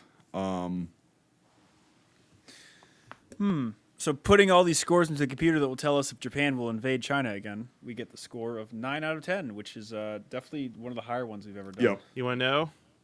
Yes. You want to know something? It's the highest. Good. So it's officially the highest record should be. one we have. And what's the lowest? Stalingrad 2013. Yeah, that was fucking terrible. 2.2. That was fucking terrible. Oh, we'll top it eventually. Yeah, we It's can. like IMDb right now. 9 is their highest score. I just Shawshank did Redemption. all of the ratings of every single episode earlier this week. And so, yeah, the highest. What's our is- mode? What's our median? Yeah, our highest is now City Life and Death, and our lowest is Stalingrad 20. I'm okay 2013. with that. It should be fucking Hyena Road, but we won't go there, so it's okay. Right. I'll just say this. Like, because it's the highest score this is a completely fucked up and hard to watch film. Yes. Because it actually gets the vibe of what war is. And I think that's why we all scored it so high for our opinions, is like, it's really fucking dark. It's fucked up. It's really, it's so fucked up. Might be why some of us are so like low energy tonight. It's like, oh, Yeah, it's man. so- It was like, I was watching it again this afternoon and I'm like, oh my God. Let's tell jokes about the rape of Nanking. It's like the same thing I said earlier in the beginning. Like, how do you even do that? Yeah. You can't. Challenge. Challenge. And I made all the jokes I could about the technical shit, but like, it's like, Right. yeah, beyond Right. that, it's like, I got nothing. Like, it's so fucked up, but in a good way. Like, not in a good way, but like, as far as filmmaking is concerned, in a good way. Because again, I would agree with you. Like, Schindler's List is like, it's not a film you want to just, turn on the TV and fall asleep to. I don't turn it on to clean or anything. Like, No. that's not something like That's something, unless I have to watch The City of Life and Death again, unless I absolutely have to, I'm not going to. Yeah. Because it's so fucked up. Same with Schindler's List. Yeah. Unless I agree. unless I have to show somebody that, watch it with them, So they watch it, and same with this film, I'm not going to do it because it's so incredibly fucking dark. You should watch it. Just be warned, and then you're probably not going to want to rewatch it unless you're like some kind of even if you got some like traits of psychopathy, like this will still fucking mess with you. This is the point where I don't tell you I've seen this movie 5 times. So I've seen it like maybe 5 times. Which all right, so they're the serial killers. We're not, Mike. No, so we're psychopaths like are not. They're not 2011 always for the serial first time. killers. Those two down there, Brian and Michael, way huger. Jesus Christ. Way bigger fucking film, like actual film, like critiquing film nerds than you and I think. Yeah. And so, they're cinephiles, and like, yeah, it's fine. It's fine, but like, it's still like, we got the feedback, and it's just a very, very fucking heavy film. Yeah. So for real. Anyway, very true. And I think it's best to end it with a quote again from Mr. Frank. So, the Nanking massacre has taken on an imposing gravitas. It is now undeniable that something horrifying took place in the city. Or as historian Frank Gibney simply phrased it, the important thing about the massacre is that it occurred. All responsible writers on the subject, Japanese and foreign, agree that tens of thousands of innocent people were killed. There's nothing else more to say about it. It happened. It was horrible. And this is an amazing narrative that shows future generations and current generations just might of what it was like, for the whole thing. And nobody else seems to have the balls to tackle a subject like this and like put it in a film that's as fucking upfront as this one is, like it's very rare you find that. It's fucked, and definitely watch it. Yes. If you're going to go through the top, just once, the Scuttlebutt list, if you want to watch it from 1 to 40, whatever it is now. I don't think something's going to top this for quite a long time. So it's a very powerful fucking film, and it's one of those that maybe Cross of Iron, at least for me. But this was shot a different way. Yeah, Cross of Iron. We'll get there eventually, which is it's a good one. I like that for a different movie. I think Crosses of Iron will be high. I just don't think it's going to. I don't think we're gonna get another movie for like that all 4 of us agree on. Yeah. To be that high. I know a movie. April 9th. Yeah. Pearl Harbor. Fuck. Oh. We'll agree. We'll agree, but we'll be going down. This is a war film review podcast. Yeah, not a Titanic ripoff. Yeah, podcast. not a love story. No. Okay. There's at least 2 different wars in there. There's about 5, and they all suck. Well, that's a good point. There's at least 3. So, dude, it was a chore to watch that fucking thing. I've only seen it once. How many magazines does an average pilot carry for their 1911? I just want to know. Like 12, 17, 27? I'd say 50 at least. Yeah, I'm carrying at least 57 They boys. They carry the extra mags in the wings. Well, that's why they couldn't make it to the bases in China. Right. This is how if much they ditched their it was only 1 World War, and it was only 1.5 World Wars at that point because of Panama. This is how much I've just shoved that movie out of my brain. I haven't seen it probably in 15 years. Is this Where did they do it? Is this the last scene where he's on the plane, he's injured, and he's just capping Japs as they charge at him or something in the plane? Capping Japs, yes. Capping Japs. Yeah. That's what that scene's called on the DVD. On that bombshell. See you next week. That's it. That's just it. See you next week. Bye. That's it. Thanks for joining us. If you enjoyed this episode, make sure to leave a rating. Otherwise, Mel Gibson won't stop screaming. If you like this content, make sure to check out our Facebook, YouTube, and Instagram pages. If you want to directly support our work, make sure to check out our Patreon. All these links are in the description below. Until the next time, Scuttlebutt out.